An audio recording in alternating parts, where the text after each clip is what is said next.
Gatekeeping, discrimination, call it whatever you want to call it. But the leftist activists within the world of tech, within open source, the programming communities, big tech corporations, on and on, they all have a message for anyone who disagrees with them on a political topic. If you vote for the wrong people, if you support the wrong policies, they have a clear message for you. And that message is this: you are not welcome here.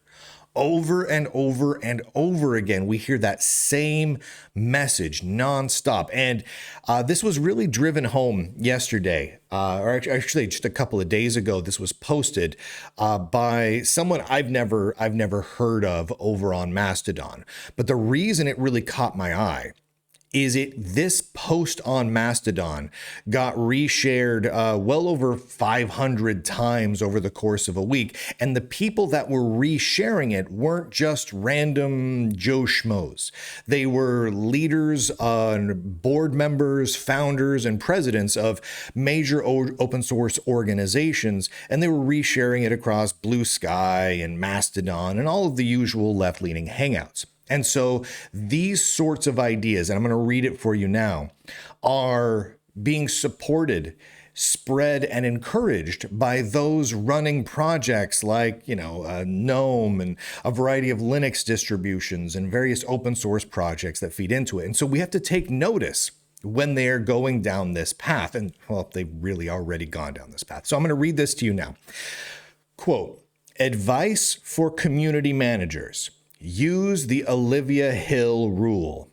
It's surprisingly easy to enforce.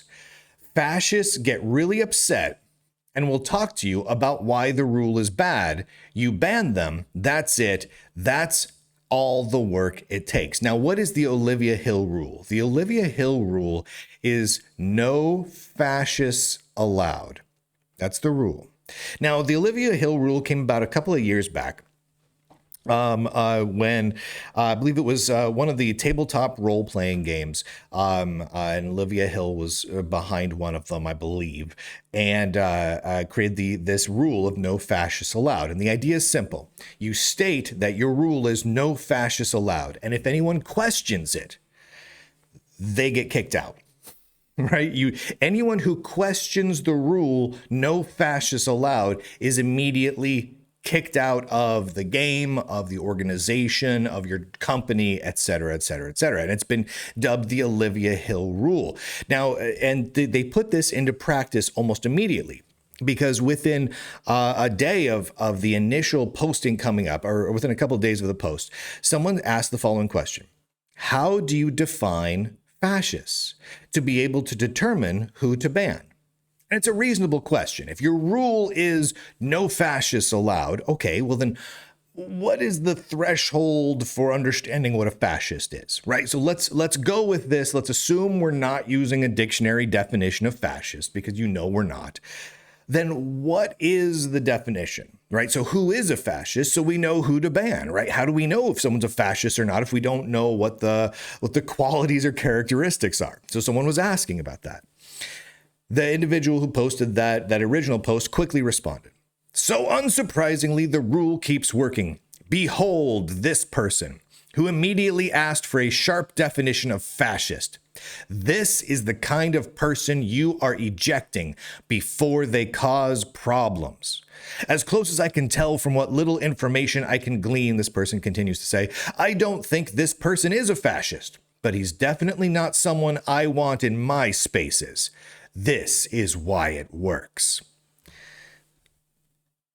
So someone asked for a definition of a word so they know who to kick out, and they themselves get kicked out. It's not just if you object to the rule of no fascists allowed, even if you just simply question it, by asking for more information, you are ejected. You are tossed out on your keister. You are not allowed. And again, this same thing was being commented on and favorited hundreds and hundreds of times, which for Mastodon and Blue Sky is a lot. I mean, hundreds of times over on Twitter, I can make a fart noise into a microphone and get many hundreds of likes and reshares on X.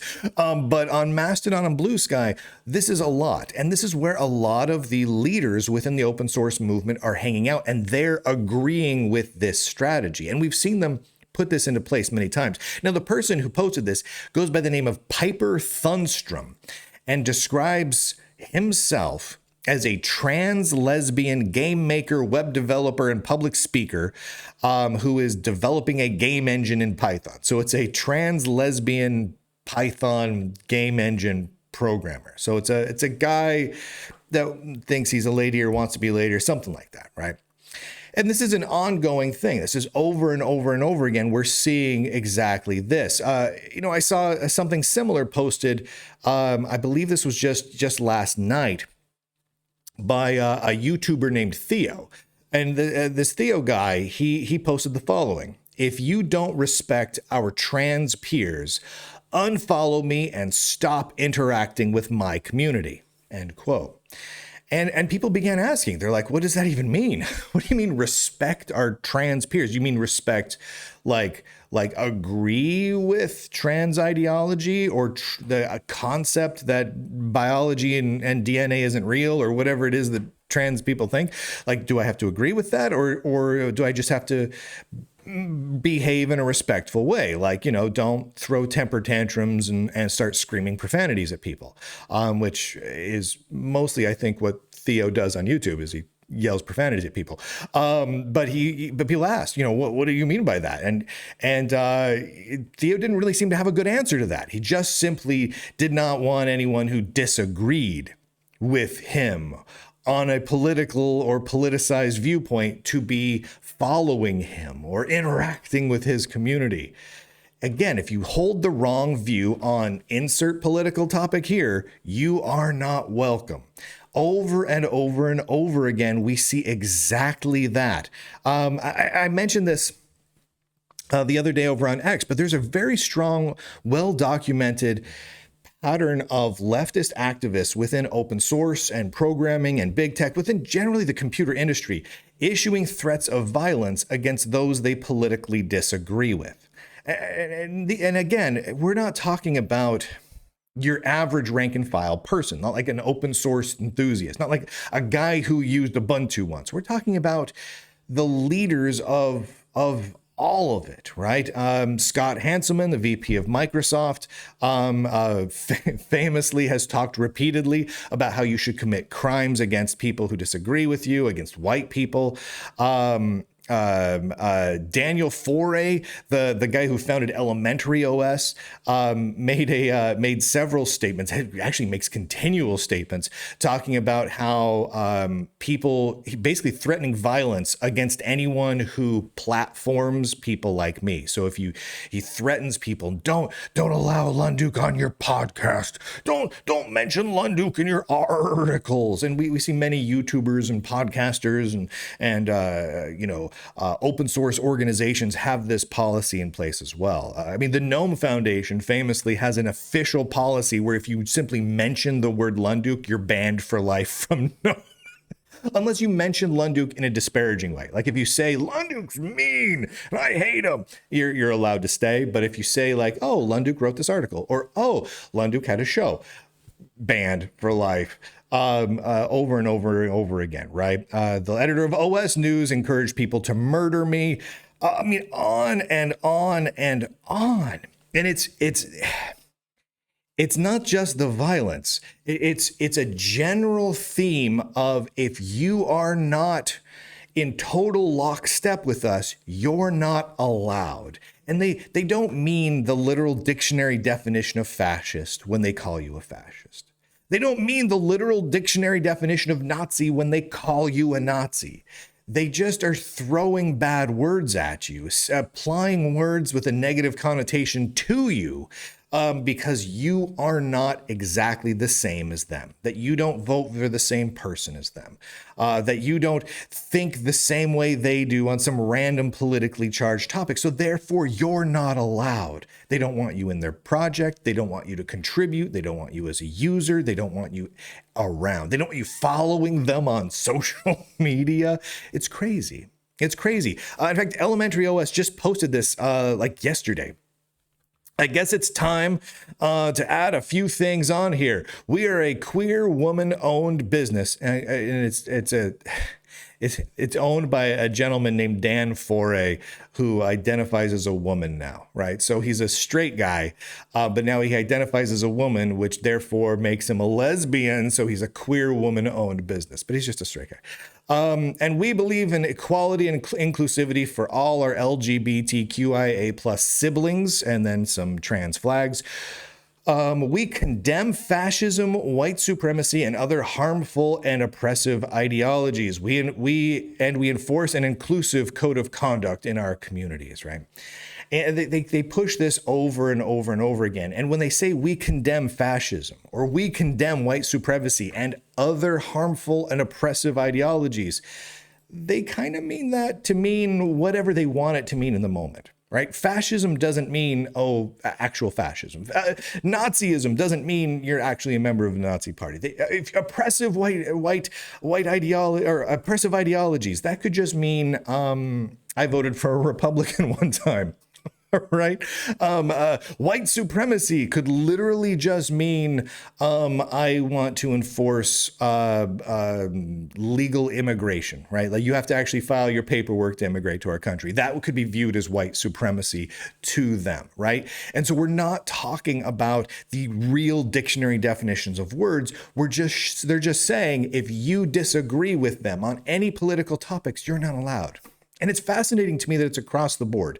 It's not just projects like open source projects or open source foundations and the like, where they're saying you can't contribute if you have the wrong political ideology. They're saying that.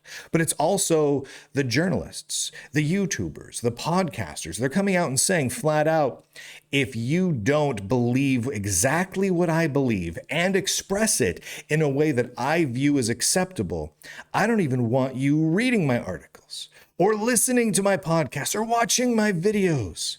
I don't want you seeing my social media at all. Unfollow me.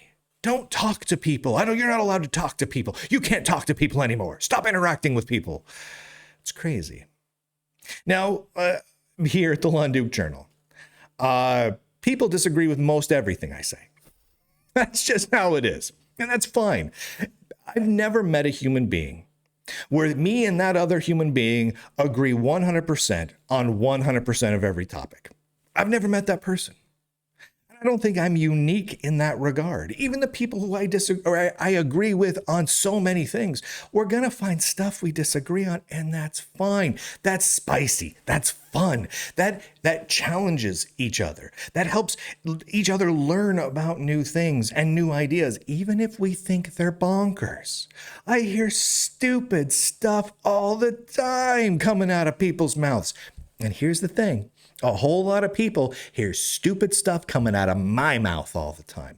Does that mean that I should no longer listen to them because they disagree with me? No, of course not. If there's someone who's an interesting, engaging, entertaining, fun, nice, or intelligent person that they says stuff that's at least kind of interesting, I'm going to listen to them. Doesn't mean I'm going to instantly believe what they say, but I'm going to listen to them.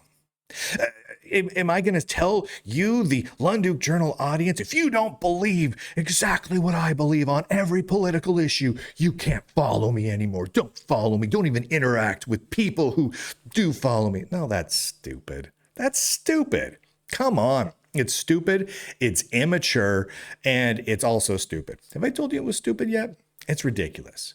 But we're seeing this over and over and over again from all aspects of the left-leaning activists within the computer science world, the broader world of computer science. And it's not a healthy thing. People got to stop doing this, man. We can get along just fine. Some of my closest and dearest friends and relatives are to the extreme left. Some of my family members who I love dearly are communists. Am I a communist? Of course not. Do I tell them to their face that I think that their politics are wackadoodle? You bet your tookus I do. And they tell me how much they disagree with my politics. Doesn't mean we can't have a conversation. Doesn't mean we can't enjoy a great burger when we're hanging out together, except for that one friend of mine who's a vegan. Won't eat the burger. But we can enjoy some good hummus or something. I don't know. It's crazy to me. All of this is nuts and bonkers. I honestly don't understand. I don't understand the mindset that leads someone to post things like what Theo here is posting, or what this trans lesbian Python dev is posting, that like people from GNOME and all these other Linux related projects are all like, yes, queen, that's great. And, freaking out about how wonderful it is and really putting these policies into play. I don't understand it. I truly, truly don't. I'm going to just say this flat out. I don't care who you are. I don't care where you're from. I don't care what you did, as long as you love me. Thank you to Lunduke Journal subscribers. Go to lunduke.com. You're welcome for that one. A little earworm stuck in there for you. Go to lunduke.com and click on some links and free subscribe wherever the heck you want to subscribe. Because again, I don't judge. And if you want to tell people how wrong I am, tell people how wrong I am. If you want to tell people that I have the worst viewpoints on earth, tell them that. Tell them that. You know what I'm going to do? Say it's fine. You're allowed to, man. Go nuts. First Amendment. It's awesome. And I'm not going to stop you. Jeez.